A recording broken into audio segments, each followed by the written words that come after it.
Maybe you're an original Phil Collins fan who was around for the early days of his stardom, whether it be Flaming Youth or the early progressive rock days of Genesis. Maybe you were born later and were around for either Phil Collins' solo success of the 80s and 90s or the success of Genesis commercially of the 80s and 90s as well. Or you're from younger generations like mine who unfortunately will only know Phil Collins through either In the Air Tonight references or Tarzan. Either way, come one, come all. In this video, we are going to admire one of the best vocal performances of Phil Collins' entire career, which can be found on the Genesis song Mama. Hang tight.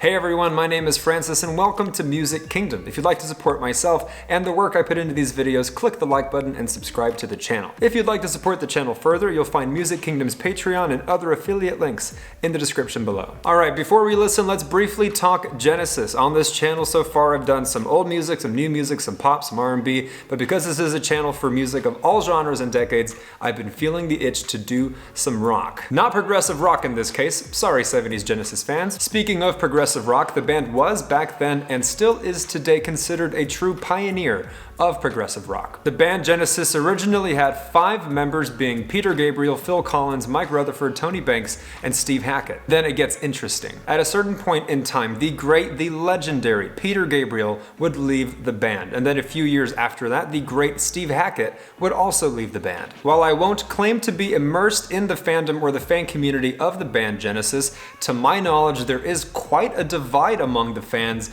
between the eras of Peter Gabriel Genesis and Phil Collins Genesis. Not long after Peter Gabriel leaving the band and Phil Collins becoming the frontman, Genesis would transition into more mainstream poppy hits as opposed to being strictly progressive rock, which naturally would lead to many people accusing Phil Collins of either selling out, changing the band, making it more poppy, killing a prog legacy, and ultimately many people would think that the real Genesis died after Peter Gabriel and Steve Hackett left the band. Now I'll give my 2 cents. You're either on the Peter side of the fence, the Phil side of the fence, or you're like me where you just appreciate all of the music for what it is. But I'll say this, as the 80s were approaching, if you were a successful artist or band of the 60s and 70s, you had to either adapt or die. And even if you did adapt, it didn't guarantee you would have success in the 80s. For example, the band Queen would go from composing songs like Bohemian Rhapsody in the 70s to adapting and making songs like Radio Gaga in the 80s. The band Chicago, they would go from extravagantly composed concept albums in the 70s to David Foster, Peter Cetera power ballad love song hits in the 80s, so on and so forth. And in my opinion, Genesis was wise to adapt at the dawn of the 80s, evidently prolonging their success for years to come. Which finally leads us to the 12th studio album from 1983, self-titled Genesis. At the time, it was their greatest commercial success and their 3rd consecutive album hitting #1 in the UK charts. Also picked up a Grammy nomination. Now at this point in time, the Genesis album was when they were already well on their way into transitioning to that 80s sound. The more notable start of that change was their 1980 album titled Duke, which still had a lot of prog to it but was starting that 80s sound. Then came their album Abacab, which was super 80s sounding. I think they were trying to find their footing. And then in 1983, the album Genesis would come out, which in my opinion is when they really started finding that sound they were looking for as they transitioned into the new decade. On that album is a song called Mama, which would become iconic in its own right due to its experimental usage of the LM1 drum machine, using it with reverb and an amp, creating what was at that time a very unique sound. Also on the track Mama, Phil Collins would deliver what would be one of the greatest vocal performances of his entire career. Phil Collins in his own right was also entering a new era of evolution regarding his voice. In the 1980s, Phil Collins would become one of the strongest powerhouse vocalists in the music industry, rivaling at that time someone with as much power as even Freddie Mercury. Now, in case you didn't already know, or if you're new to the song, lyrically speaking, the song Mama is about the point of view of a man who has a weird obsession with a sex worker in a creepy, mommy kind of way. I mention that because without context, this is a weird song. Now, with context and the history lesson out of the way, let's give the song a listen, and be sure to stick around until after the song for the expert's take and a breakdown of the song, giving it a score. God help me, this song is about to smack.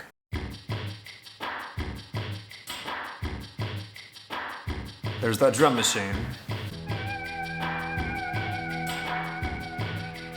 Creepy.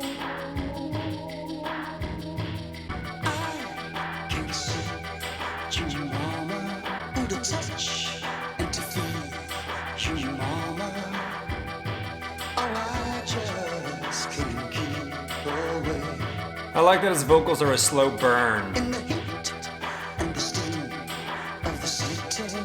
So say you help me, mama, 'cause it's getting so hard. Ooh. Now I can keep you, mama. Love the production.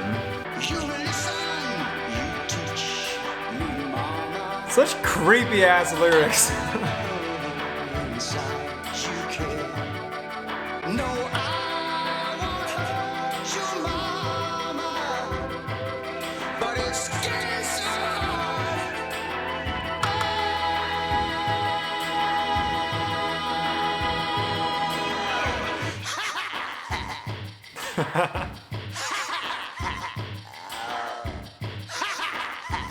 Creepy.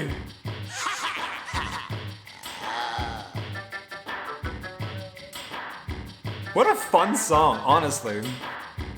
Very well produced. Atmospheric.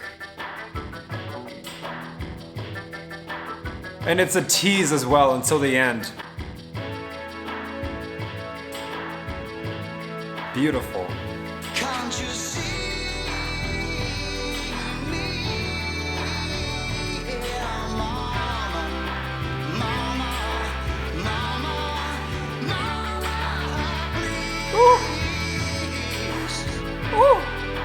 Can't you feel my heart? Tease us. What a tease.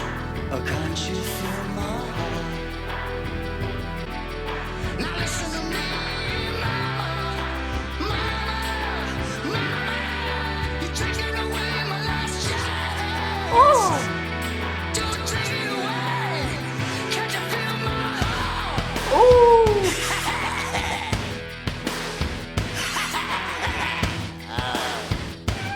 Phil on the drums. You almost forget he's a drummer who sings. Oh, I'm ready. It's hot, too hot for me, mama. Ooh. Can't hardly wait. What a voice. Don't stop me, mama. I'll make the pain, make the go away. No, I won't hurt you, mama, but it's getting so hard.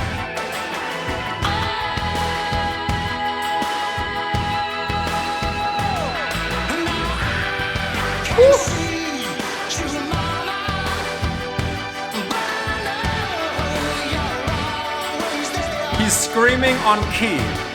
You don't, you tease me, mama, but I never can keep away. It's the heat and the steam of the city. So stay, don't leave me, mama, 'cause it's getting so hard.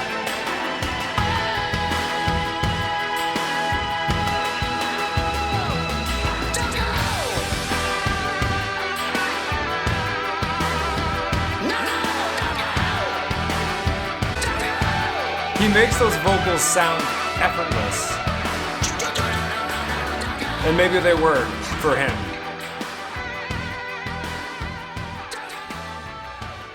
Whew. Okay, initial thoughts. That sex worker must have been a master at her craft. As many times as I've heard that song, if I hear it loud enough, which I just did, it is like hearing it for the first time all over again. Good production, amazing atmosphere, insane vocal ability, and pardon my French, but it's just a fucking creepy song. And a fun ride. They tease you a couple times thinking it's about to pop off, and it's also really a slow burn for the vocals as well, which makes the final few minutes just smack you upside the head. But enough of what I have to say about it. Let's take a trip to the expert's corner and hear his take. Welcome to the Experts Corner. I'm John Paul, and this is Mama by Genesis. I'm just gonna come right out and say it. I love Genesis. I love Phil Collins very, very much. But that won't stop me from staying objective here in the Music Kingdom and giving an honest, fair review anytime we come across their work. This song is in the time signature of 4/4 and it's in the key of E minor. It's a dark key. Now the composition of this song isn't too complex, but it does some really unique things that I'd like to show you right now. So this song has a pretty sinister vibe, and that's due in part to the fact that it's in a minor key, but also the fact that the bass stays on E for the entirety of the song. It does not move. The chords go all over, but the bass stays right there. So for example, we have E minor, then we have the D chord over E. At some point we have A over E. At some point we have C over E, and I think that just really adds to it. Now my favorite thing they do compositionally is take us to the big climax where E minor actually turns to E major. So we have, and I won't hurt you, mama, but it's getting so hard, oh, and then from there you go back down to the E minor.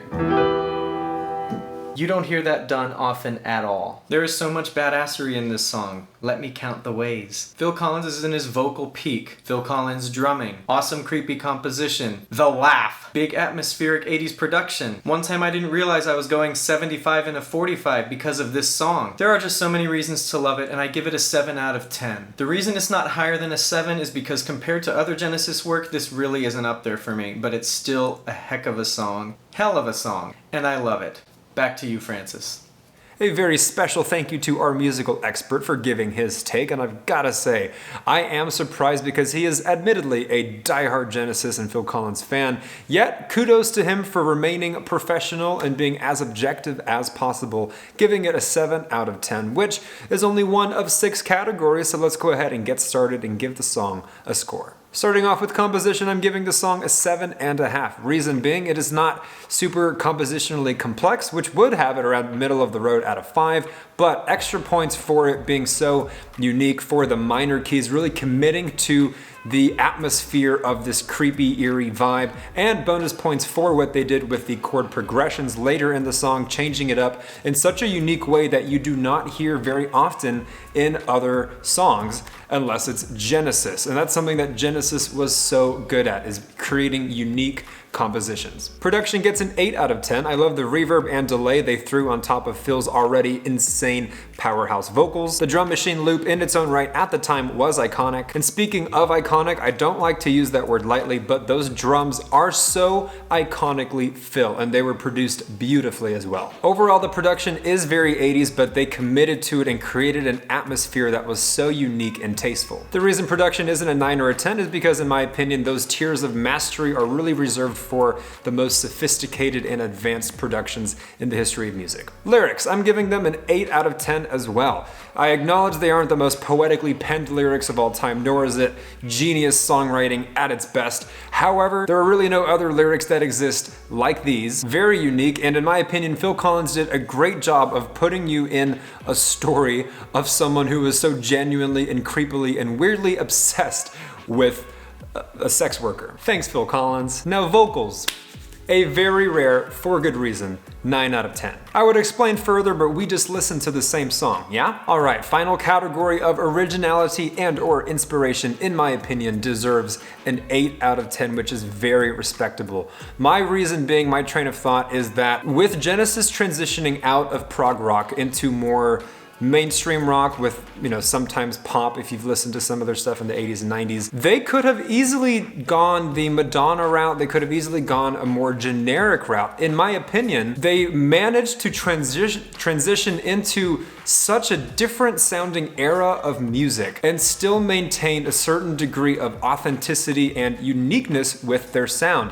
They could have easily sounded like any other 80s band that would exist, but I acknowledge they moved on from prog, but they still were so special and they were so Genesis. They still managed to deliver something that did not sound like anything else in an era when a lot of music sounded like each other. In addition to that, this is a song, as mentioned, that has such a unique atmosphere, aesthetic to it, the thought to have the minor keys, the changing of the chord progressions, and the subject of the lyrics as well. Very original, very inspired in my opinion, well deserving of an 8 out of 10. Add it all up, throw in the expert score, and average it out.